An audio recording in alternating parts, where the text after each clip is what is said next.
Aujourd'hui, je vous emmène avec moi en Espagne pour ma première course sur route de l'année qui est une épreuve qualificative au championnat du monde de Gran Fondo, The Millars.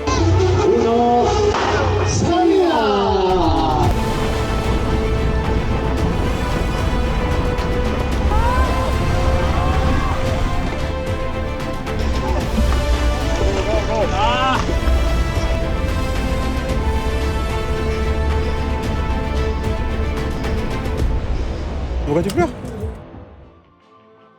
Pour cette course, on se retrouve aujourd'hui en Espagne, à Castellón de la Plana, juste à côté de Valence, pour ma première course UCI World Series Gran Fondo, qui est également ma première course route de l'année. Les UCI World Series Gran Fondo sont des épreuves destinées aux amateurs afin de tenter de se qualifier au championnat du monde de Gran Fondo. C'est la deuxième édition de The Millars et on est sur un parcours de 158 km pour 2200 de dénivelé. Ces courses sont organisées par l'UCI et permettent de se confronter à des courses très longues, similaires à des courses professionnelles, avec un chronométrage officiel et des classements par catégorie d'âge. C'est donc une opportunité de vivre une expérience proche du haut niveau avec des organisations professionnelles sur des parcours emblématiques. Et pour ça, nous sommes arrivés dès le vendredi à J-2 de la course. On décide avec Quentin d'aller faire une reconnaissance du parcours. Pour ça, on va se garer au niveau du 25e kilomètre afin de pouvoir reconnaître le premier col de ce parcours. Mais avant le col, on va avoir cette petite montée de 1,3 km à quand même 6% de moyenne. Et ce sont les premiers mètres de dénivelé qu'on va avoir après avoir parcouru 25 km sur le plat. Donc c'est vraiment à partir de ce moment-là que ça va commencer à se corser. Mais je vous en dis pas plus, vous verrez bien que le jour J, cette côte-là, elle sera vraiment décisive pour ma course. Et nous aurons ensuite une petite période de 5 km de transition avant de vraiment attaquer donc le premier col. La première moitié du parcours, c'est la plus difficile. À peu près au 30e kilomètre, on a le premier col de la journée, le col de la Ibola, un col de 10 km, pas trop raide avec seulement 4% de moyenne.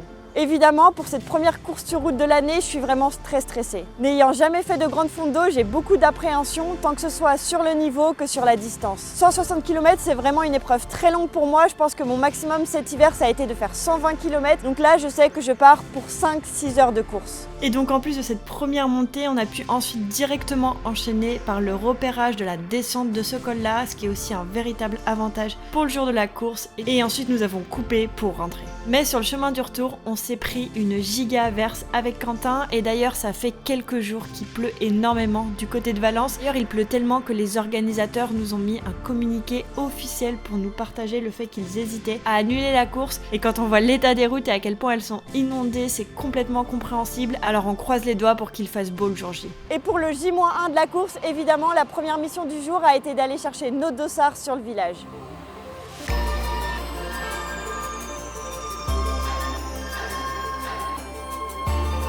Après ça, on est parti faire un petit déblocage et cette fois-ci, nous allons repérer le départ, donc les 15 premiers kilomètres ainsi que les 5 derniers kilomètres de la course.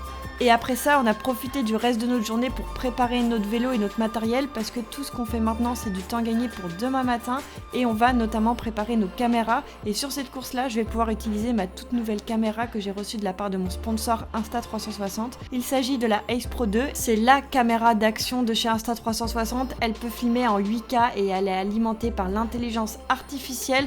Mais tous ces petits détails-là, je vais pouvoir vous en parler un petit peu plus tard dans la vidéo. Donc restez connectés pour en savoir plus sur cette caméra. Ça y est, on y est aujourd'hui, c'est jour de course, il est 7h et le départ est dans 1 heure et il fait pas très chaud ce matin, mais au moins il pleut pas, donc on va déjà se réjouir de ça. Quentin est en train de monter les vélos et après on part directement vers la ligne de départ pour très vite se mettre sur la première ligne dans notre sas. Les 25% meilleurs de chaque catégorie pourront donc se qualifier pour les championnats du monde de Gran Fondo et tenter peut-être de remporter un maillot arc-en-ciel. L'objectif pour moi va être tout simplement de jauger mon niveau. Nous sommes 19 filles au départ, donc pour pouvoir me qualifier, il faut que je sois dans le top 4. Donc vu comme ça, l'objectif il paraît très compliqué, mais on sait jamais, je ne sais pas du tout où j'en suis sportivement vis-à-vis des autres féminines, je ne sais pas qui sont les autres féminines qui sont au départ à part Gwenaëlle. Donc je vais vraiment donner tout ce que j'ai afin de pouvoir avoir un repère sur les prochaines manches qualificatives.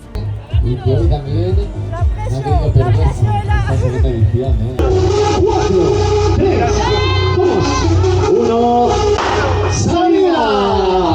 Ça y est, le départ est donné, j'ai Quentin qui est juste à côté de moi sur la droite qui va très vite me faire signe d'essayer de rester dans sa roue. Malheureusement, ça va remonter, je le sais, j'ai 1200 coureurs qui sont derrière moi. Je suis partie deuxième ligne, donc forcément ça va vouloir remonter de tous les côtés. Pour ce départ, il y a 25 km de plat qui m'attendent. Donc l'objectif, ça va être évidemment de rouler en groupe et effectivement je vais tenter de rester le plus possible avec le groupe de tête puisque là c'est 100% plat, donc si je me cache bien dans les roues ça devrait le faire. Malheureusement ça va pas être si simple à faire que ça fait quelques mois que j'ai pas fait de course sur route, donc pour rouler en peloton c'est un peu des nouvelles sensations que j'ai l'impression de redécouvrir. Ça frotte à gauche et à droite, ça remonte de tous les côtés, donc je suis vraiment hyper concentrée et même si je laisse rien transparaître sur mon visage, franchement je suis pas du tout sereine.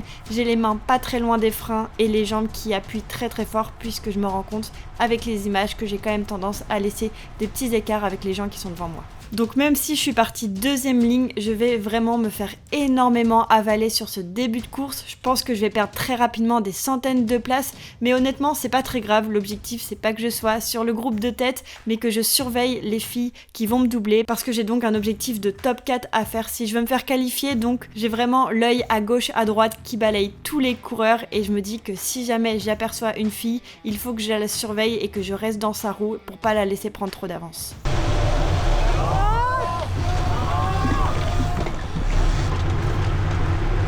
Mais ce qui est compliqué, c'est que je suis clairement dans la pire partie du peloton. Je pense que là, je suis dans les 200-300e et c'est donc à partir de ce moment-là que Quentin appelle ça la zone de la mort et c'est là qu'on va se prendre tous les coups de frein, c'est là que ça va énormément piler. Après les ronds-points, ça va faire des relances de zinzin, donc physiquement, c'est quand même hyper épuisant.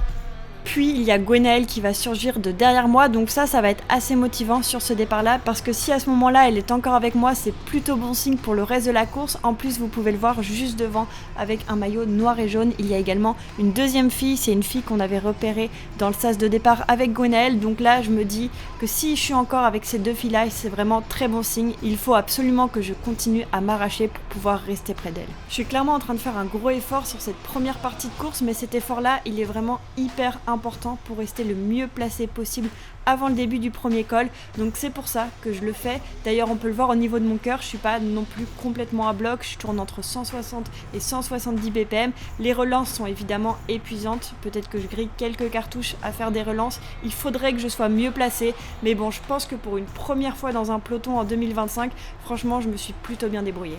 Et alors qu'on vient de passer les 20 premières bornes et que je suis à moins de 2 km de la première côte, de la première difficulté que j'avais repérée il y a 2 jours, malheureusement il va y avoir une chute dans le peloton. Heureusement je suis pas prise dans la chute, mais par contre je vais être complètement stoppée et là je vais peut-être prendre la mauvaise décision. Alors que la plupart des gens décident de repartir à gauche sur la piste cyclable, moi je voulais absolument pas faire ça parce que je me doutais que j'allais peut-être être coincée ou alors être gênée par des spectateurs. Du coup je décide de me faufiler, de retourner sur la route et là je vais repartir en giga relance parce que je me dis qu'il y a sûrement des filles qui sont passées devant puisque j'ai vu aucune autre fille au moment où j'ai été bloquée, donc je me dis qu'il faut absolument que je les rattrape avant la première côte, donc c'est pour ça que je repars à plus de 400 watts. J'essaye de reprendre mon retard, mais honnêtement je pense que c'est à ce moment là que je vais user une giga cartouche que je n'aurais peut-être pas dû user, peut-être que j'aurais dû repartir tranquille, reprendre un groupe derrière moi, mais c'est vrai qu'il y en a un petit peu partout, il y a forcément l'adrénaline de cette chute là qui fait que c'est compliqué de rester lucide. Heureusement c'est pas souvent que je suis face à ce genre de situation, mais ça explique le fait que je prenne pas forcément la bonne décision, donc là il y a encore un petit tape-cul, donc pareil je le monte en mode relance à plus de 300 watts, ça remet une couche sur un effort qui était déjà assez difficile, et là vraiment je lésine pas sur les moyens, je continue à forcer en me disant il faut absolument que je revienne sur les filles qui sont devant, mais je pense que c'est vraiment à ce moment là que je suis en train de me brûler les ailes. Je suis tellement dans le feu de l'adrénaline que ce que j'ai oublié c'est que sur ce début de course j'ai été très bien placée et donc derrière moi il y a encore des milliers de personnes, donc au mieux de repartir comme une brute comme ça et encore user énormément d'énergie, j'aurais dû attendre un petit groupe, me mettre dans les roues, récupérer de cette première partie de course qui a été très intense afin d'attaquer la première petite côte et le premier col dans les meilleures conditions. On arrive maintenant dans la première difficulté, la fameuse côte de 1,3 km à 6% de moyenne, et donc sur les 27 premiers kilomètres j'aurai une vitesse moyenne de 35,5 km/h pour une puissance moyenne de 176 watts et une fréquence cardiaque de 180 BPM, donc ça montre bien à quel point ça roulait vite. Et pourtant la course ne fait que commencer et là on va attaquer le début du dénivelé et je sens bien que mes jambes ont quand même déjà du mal à répondre. Pourtant je commence à peine à retrouver des roues, donc je vais vraiment m'accrocher, je vais essayer de sortir le plus de watts possible pour rester avec ces gens-là. Il faut absolument que je passe le sommet de la côte avec un groupe puisque après j'ai 5 km de transition avant d'attaquer le col et c'est hyper important que je sois abritée dans des roues. Je me dis que pendant ces 5 km là, je vais pouvoir récupérer, donc c'est pour ça que je vais m'accrocher dans cette côte puisque je vais faire 233 watts sur ces 1,3 km avec une fréquence cardiaque de 191 BPM, mais je sais à quel point c'était important que je fasse cet effort là. Peut-être que j'en ai trop fait, j'aurais pas dû repartir aussi vite après la chute, mais maintenant j'ai pas le choix, je vais passer la côte avec un groupe et j'espère vraiment réussir à récupérer sur les 5 km de transition. Sur ces 5 km de transition, on est plutôt en faux plat descendant, donc j'étais persuadée que ça allait être plus simple, surtout qu'on peut le voir, je suis quand même avec un gros groupe, donc bien abrité dans les roues, je me suis dit que ça allait glisser tout seul, que j'allais pouvoir faire redescendre mon cœur, que j'allais pouvoir récupérer les jambes, mais pas du tout en fait, ça continue à rouler hyper fort, puisque sur ces 5 km, je fais encore une moyenne de 200 watts, on est à plus de 30 km/h de moyenne, donc vraiment c'est hyper dur et je me rends compte que je récupère pas du tout. Donc là ça va faire bientôt 1 heure que je suis clairement au-dessus de mes moyens et ça commence à tirer énormément. Et le deuxième sujet qui commence à m'inquiéter énormément, c'est que je n'ai plus aucune fille dans le viseur. Gwenaëlle, je ne l'ai pas revue, la fille en jaune et noir non plus, donc je me dis qu'elles ont dû prendre pas mal d'avance avec la chute, donc ça m'inquiète quand même pas mal. Je vous l'ai évoqué en début de vidéo, la caméra dont je veux vous parler dans cette vidéo, il s'agit de ma nouvelle Ace Pro 2 de chez Insta360. La plus grosse particularité de cette caméra, c'est qu'elle est équipée d'une double puce IA, ce qui fait qu'elle a une qualité d'image supérieure aux caméras concurrentes. Elle est notamment équipée d'un objectif Leica avec un grand capteur, ce qui fait qu'elle est performante quand on est en basse lumière ou dans le noir. C'est une caméra qui est évidemment robuste et étanche et son autonomie est aussi un de ses gros points forts puisqu'en 4K, elle peut filmer jusqu'à quasiment 2 heures. Elle peut filmer jusqu'en 8K, mais vous pouvez également faire des photos avec elle jusqu'à 50 millions de pixels. C'est une véritable caméra d'action qui peut notamment vous permettre de vlogger avec son écran rabattable et son autre point fort c'est également l'audio puisqu'elle est équipée d'un pare-vent, ce qui fait que le son est clairement nickel même quand il y a du vent. Et le gros point fort de chez Insta360 c'est qu'en plus de la caméra il vous propose toujours un large panel d'accessoires. Et parmi tous ces accessoires vous avez notamment un grand choix de supports, donc pour mettre sur votre vélo et faire comme moi, filmer mes courses ou vos entraînements ou vos balades, vous pouvez forcément trouver le support qui convient à votre vélo. Je vous ai préparé quelques exemples de supports que j'utilise, que ce soit sur mon guidon, en dessous mon guidon, derrière ma tige de selle.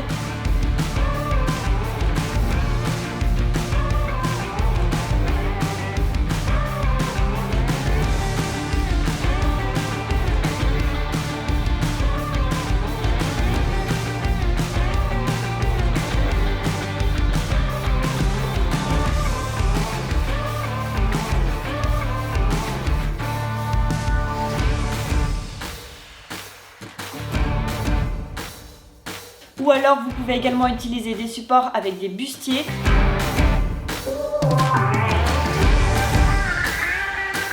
Ou alors même filmer avec la caméra dans votre bouche. Je remercie Insta360 de me sponsoriser, ces caméras sont clairement des indispensables pour m'aider à créer ces vidéos YouTube et si vous voulez en savoir plus sur la caméra Ace Pro 2, dans le mois je vous sortirai une vidéo dédiée pour vous en parler plus en détail. Et quelques kilomètres plus tard, alors que je suis actuellement au pied du premier col, je n'ai pas réussi à suivre le groupe. Je sens que j'ai vraiment utilisé beaucoup d'énergie et donc le rythme était trop intense pour moi. Donc je vais réussir à trouver quelques roues, ce qui va quand même me permettre de maintenir un bon tempo en attendant qu'un groupe revienne sur nous. Et effectivement, au bout de quelques kilomètres, on va avoir un énorme groupe qui va nous rattraper. Je pense que c'était la plupart des gens qui ont été vraiment bloqués par la chute. Donc là, j'ai qu'une chose à faire, c'est évidemment de prendre les roues, me caler sur leur rythme et pouvoir monter en haut du col avec eux. Mais là, j'ai beau appuyer comme je peux sur mes pédales, honnêtement, j'arrive plus du tout à avancer et là, ça devient complètement démoralisant il y a un énorme paquet de gens qui me doublent. Dans ces gens-là, je vois évidemment des filles, de ma catégorie, mais vraiment, j'arrive pas à faire plus. À ce moment-là de la course, je me rends compte en fait que je suis complètement cramée. Vraiment, j'ai tellement mal aux jambes et je me dis que j'ai fait une grosse erreur. J'aurais jamais dû partir aussi vite, puisque là, c'est clairement ma qualification qui est en train de s'envoler devant moi et je ne peux rien faire, puisque là, je suis au maximum de ce que je peux faire, mais c'est pas suffisant pour réussir à suivre ces groupes. Donc forcément, je vais me retrouver en solitaire et je suis déboussolée parce que je sais très bien que si je voulais être qualifiée, la seule chose que j'avais à faire, c'est être en groupe, que je ne gagnerais jamais si je suis en solitaire. Et là, on est dans le premier col, on n'a fait que 40 km et je suis toute seule et je n'arrive plus du tout à avancer correctement. Donc malheureusement, il n'y a pas grand chose à faire et la seule chose que je me dis, c'est tant bien que mal, il faut que j'aille au sommet de ce premier col-là et que dans la descente, j'espère fortement que cette fois-ci, je vais pouvoir récupérer les jambes et pour ensuite pouvoir récupérer un groupe et essayer de pouvoir rattraper ce départ qui s'est pas du tout passé comme prévu. On est encore à quelques kilomètres avant le sommet et il y a de nouveau un giga groupe qui me double et je trouve ça fou que je n'arrive pas à prendre la roue. Mais vraiment, à ce moment-là, je suis tellement mal, je me dis mais c'est impossible que je sache faire encore 100 km dans cet état-là.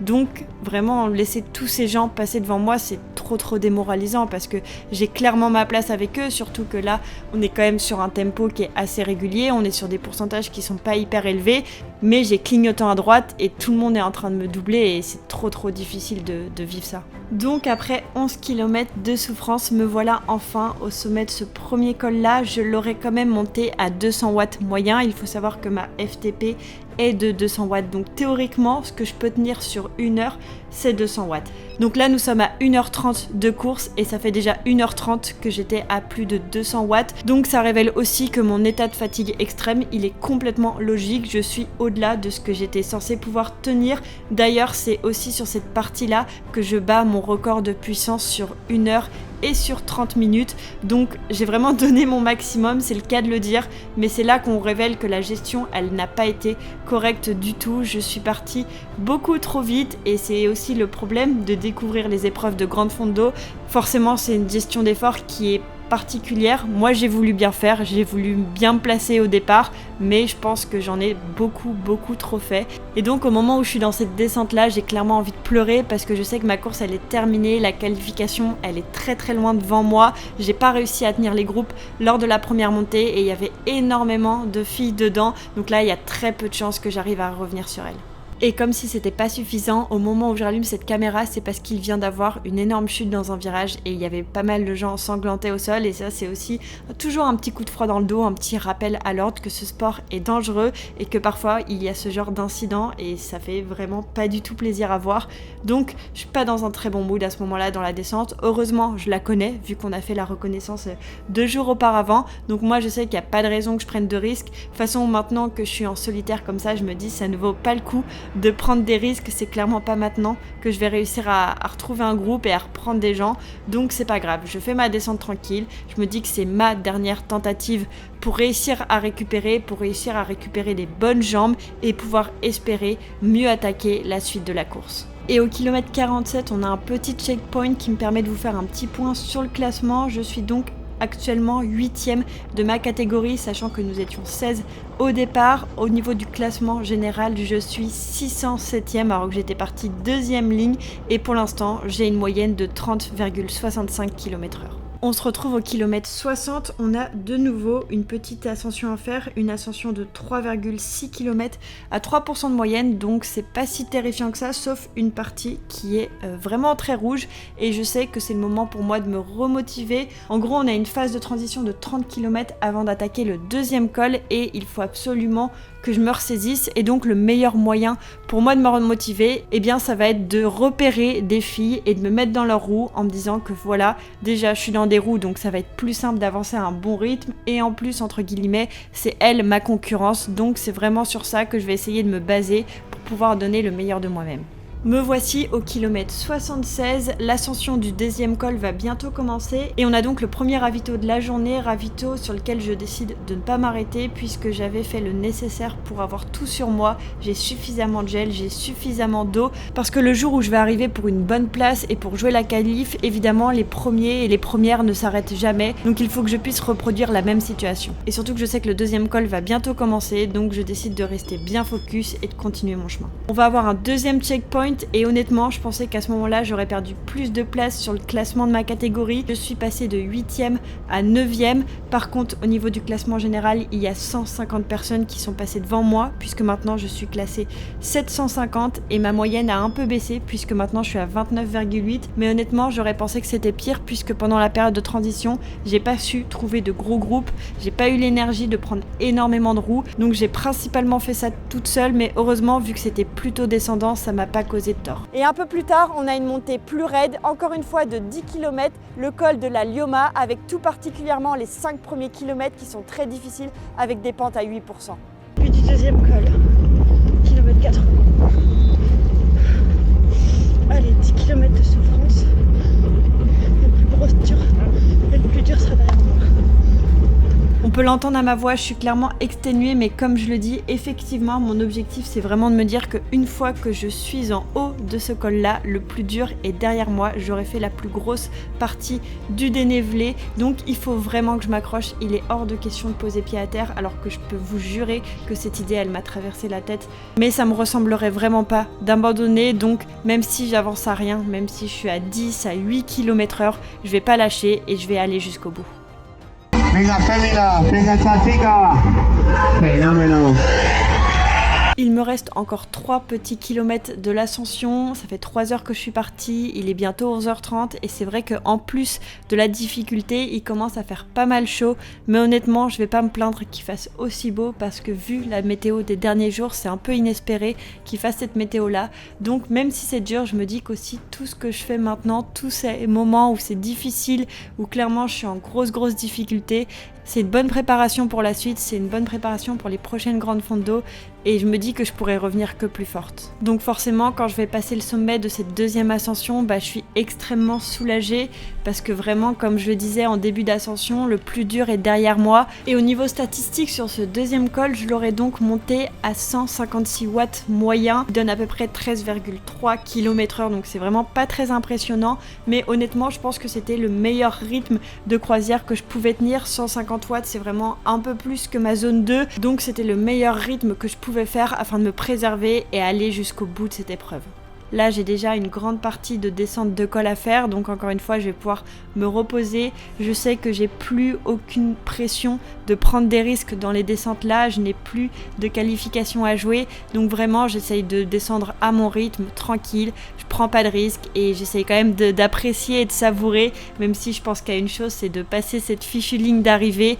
Honnêtement, je me dis que je suis quand même hyper chanceuse de pouvoir faire une course dans ces conditions en Espagne. Donc j'ai vraiment aucune raison d'abandonner et je vais vraiment faire tout ce que je peux pour faire encore ces 60 km restants. Et une fois ces 2 ascensions terminées, la deuxième partie du parcours est plus facile puisqu'on revient au niveau de la mer, donc on a seulement quelques radars à quelques endroits. Puis on va se retrouver 30 km plus tard, ça a été 30 km hyper descendants avec parfois quelques ascensions de 1, 2 ou 3 km, mais rien de bien méchant. Donc là on va se retrouver au dernier ravito de la journée. J'ai longuement hésité à m'arrêter, mais honnêtement je pense que si là je posais pied à terre, il y avait très peu de chance, en tout cas j'avais vraiment peur de pas réussir à repartir, donc c'est pour ça que même si peut-être que me détendre les jambes, marcher un peu, manger autre chose que mes gels, ça m'aurait fait du bien, je préfère pas prendre le risque de m'arrêter et donc je vais aussi pouvoir vous faire un petit point sur le classement général puisque du coup au kilomètre 117 j'ai perdu 3 places de ma catégorie, je suis maintenant 12e et j'ai encore perdu 100 places au niveau du classement général puisque maintenant je suis 855 et c'est d'ailleurs à ce moment-là que ma moyenne en aura pris un petit coup forcément avec l'ascension du deuxième col puisque là je suis à une vitesse moyenne de 26 km/h. Mais heureusement, plus on va se rapprocher de l'arrivée, plus je vais vraiment retrouver une énergie hyper positive et vous allez voir, cette moyenne, elle va quand même remonter sur cette fin de course. Ça y est, je suis au 135e kilomètre et je termine les 15 ascensions du jour. Maintenant ça va être quasi full descente, enfin je l'espère, mais normalement oui. J'espère arriver sur la barre des 6 heures. Il me reste 45 minutes pour faire 20 bornes. Donc let's go! Me voilà maintenant dans les 10 derniers kilomètres de l'épreuve et là je sens qu'il y a quand même une petite flamme qui se rallume en moi. J'arrive de nouveau à appuyer un petit peu sur mes jambes. Je pense que ça c'est clairement l'adrénaline de fin. Je suis toute seule, je suis à plus de 30 km/h donc c'est quand même vraiment pas mal.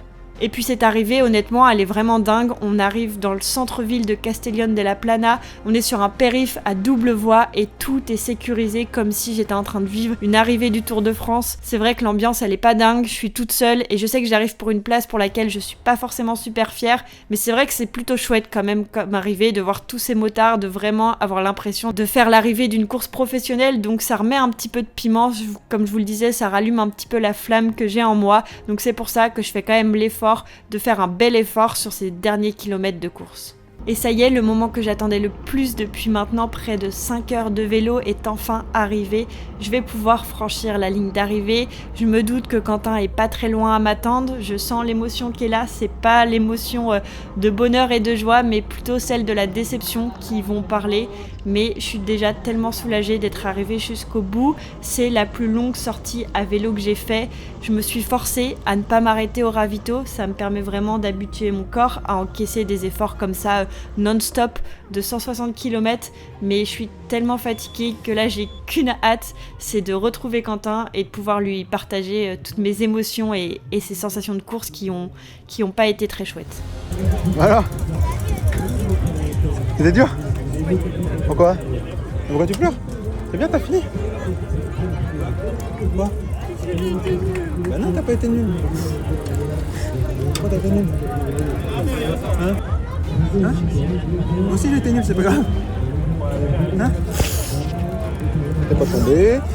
C'est parti pour regarder le résultat de Nuno Cycling. Dossard 281. Position 904. Je crois qu'on était 1008 au départ à peu près. Catégorie 1934, donc ça je sais.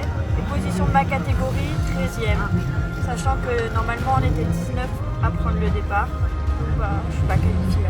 De loin. Et du coup j'ai regardé, pour te qualifier, il fallait faire top 4. Donc la 4e, elle a mis 1 heure de moins. C'était injouable. Genre, il n'y a pas de regret à avoir quoi. Effectivement, il n'y a pas de regret à avoir, mais beaucoup de leçons apprises grâce à cette expérience-là. Au niveau du classement féminin, je termine donc 33e sur 66 femmes, donc ça reste un top 50, donc vu la non-performance que j'ai fait, je suis quand même très contente de moi. Et puis il y a plein d'autres choses positives, puisque c'était ma première course sur route de l'année, une course de 160 km, c'était ma sortie la plus longue que j'avais jamais faite.